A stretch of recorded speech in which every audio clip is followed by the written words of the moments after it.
Well, medals, as we know, have been hard to come by for the New Zealand team in Paris. The drought broken somewhat today with the gold medal, of course, in the women's rugby. Rowing, recent Olympiads, has always been a very fertile ground for Kiwi medals. But some of the noises and some of the news coming out of New Zealand rowing and rowing circles prior to the Olympic Games suggested, with the retirements and other rowers who have been successful at the Games having moved on, that the New Zealand rowing team might struggle at this year's Olympics in Paris. It's early days yet, but from what we've seen so far through the first couple of days, the signs are very encouraging. A couple of New Zealand crews, I think, are already through to the finals. Don't have to worry about going through semi-finals and repechage, and altogether it looks quite rosy. Anyway, for a more informed view of what he has seen so far on the water in Paris, we're joined by former gold medalist and a few times a world champion as well, Eric Murray. Eric, very good afternoon to you. Do you like what you're seeing from this New Zealand team so far? G'day, Brendan. Yes, I am actually. I think what our program prides itself on is consistency and, I guess, expectation, right? And a lot of what we do in the background of training is comparing ourselves with our teammates and being able to know that we have some standout crews that are winning medals. And if you can compare yourself on a percentage, we call it a prognostic percentage off our world records, we get a pretty good understanding of how our teams are going. And so from years gone by when I was part of the program, it continues on now. When we have crews that are going well, and if you're pretty close to them on your respective times, you produce the results. And I think that the team's been quite tight in terms of that, and we're starting to see it in our results. And obviously, we're at the pointy end of the season now, and it's all about what will happen in the next few days. Yes, I was reading, I can't think of the name, but one of the young rowers in the team first time at the Olympic Games saying how influential having someone like Emma Twigg on the team is because of all her experience from past Olympics and World Championships, and how that's helping this team, which is kind of just echoing what you've just said, isn't it?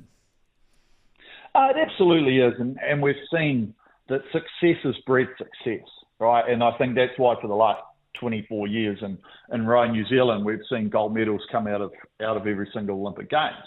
And that is because you've got a program that's developed off somebody doing well and everybody else going, okay, I see the ethic and what they put into it, so I have to do the same. And we're starting to see that with Canoe Racing New Zealand. You know, we have Lisa involved and all the people that are starting to develop from that. So, yes, the program has flourished.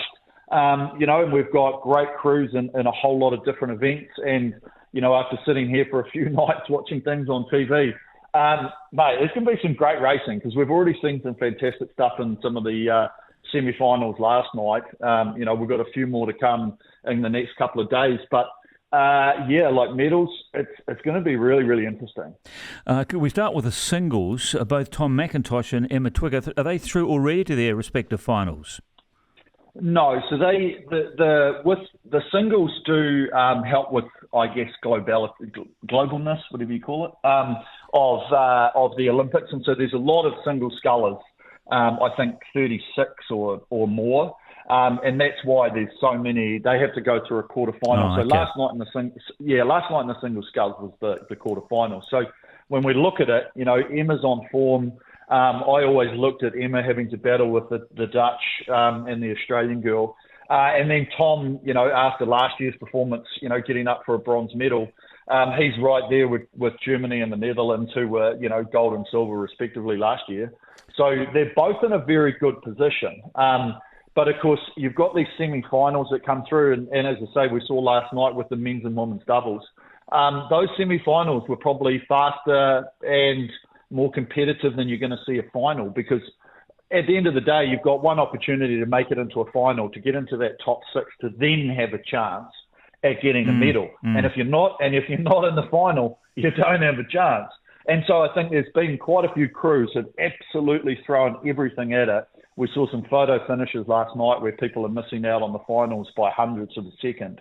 That's wild, right? And I think that just does showcase the level and how close it is actually going to be when it comes time for the finals. So if you're physically, as it were, throwing the kitchen sink just to get through from the semi-finals to the final, I guess that opens up the actual final then, doesn't it? Because fatigue, I presume, might become a bit of a factor for some crews.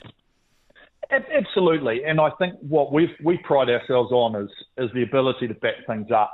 Our program is built around, a very, very large base of fitness, so that if we do have a hard race, then we have a day off, and then you can go into the next race in 2 days' time and be physically just as good. Now, if you've had to empty the tank, it's probably going to take you more than a couple of days if you're not fit enough to be able to back that up and you don't have enough recovery for it. So, we will see a few of those people struggle, but at the end of the day, what you tend to find is that the crews that are winning their semi-finals, or maybe just a close second, they tend to be the ones that are going to be on the dive. You don't tend to see, yes, there's a few occasions here and there where someone on the outside who's just qualified through the heats and just qualified through the semi then comes through and actually wins. And so a lot of what we do in our rowing and the guys that are out there now, you do base your results on previous races, and go, well, look, we've done it before. We should be able to do it the same again. Now, not necessarily the case. You've still got to go out there and produce that performance, but it does give you a little bit of confidence. Okay, I'll look at a few other crews. What have you made of the men's and women's fours to date? I think they might be through to the finals, are they? I'm very surprised. Our men's four, who's been coached by Mike Roger, who coached him at Twigg last time and again, they've been going very well, and they've got better and better throughout the season, picking up a couple of medals, and winning a silver at the last World Cup. They qualified the fastest. They won their heat. The Americans, who beat them in Lucerne, won the other one, and we were about a second quicker. They can't really do too much on times, but at the moment, they're looking very, very good to pick up a medal. Our women's four, I think they're in the top four. I just don't know how well they're going to go come the final. And so, but they're already there. Our men's and women's doubles from yesterday, our women's double won very comfortably. And I was like, they looked very, very good. And they also went the fastest out of both semi-finals. So watch this space.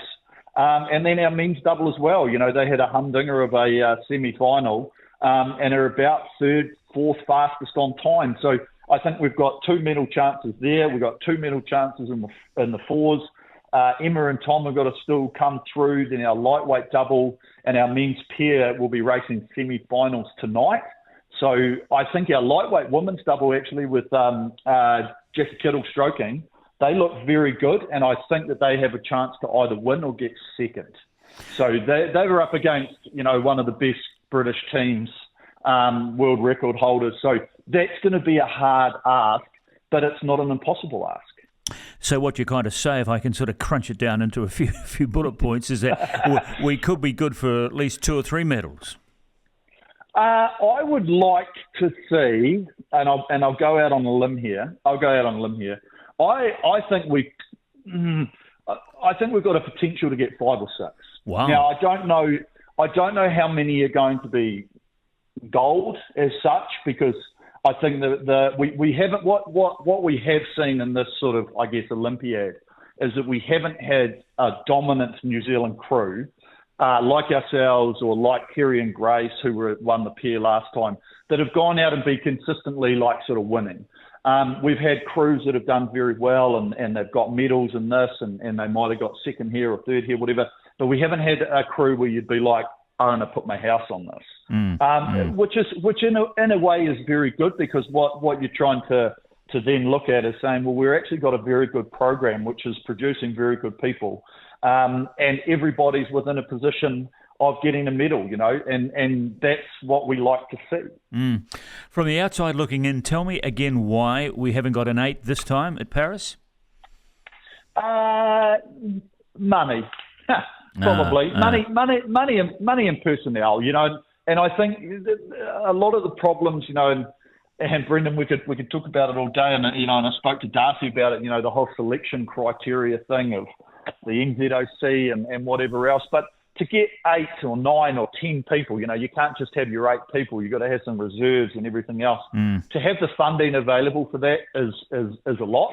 and we didn't send any overseas, so we've put a lot of our eggs into the basket of the 4. So when you look at it, we're really only just missing a couple of boat categories, but we've still got a very good opportunity. And New Zealand was historically, in the last 20-odd years, have been very, very good at the small boat categories, the pairs, the singles, the doubles, that type of thing.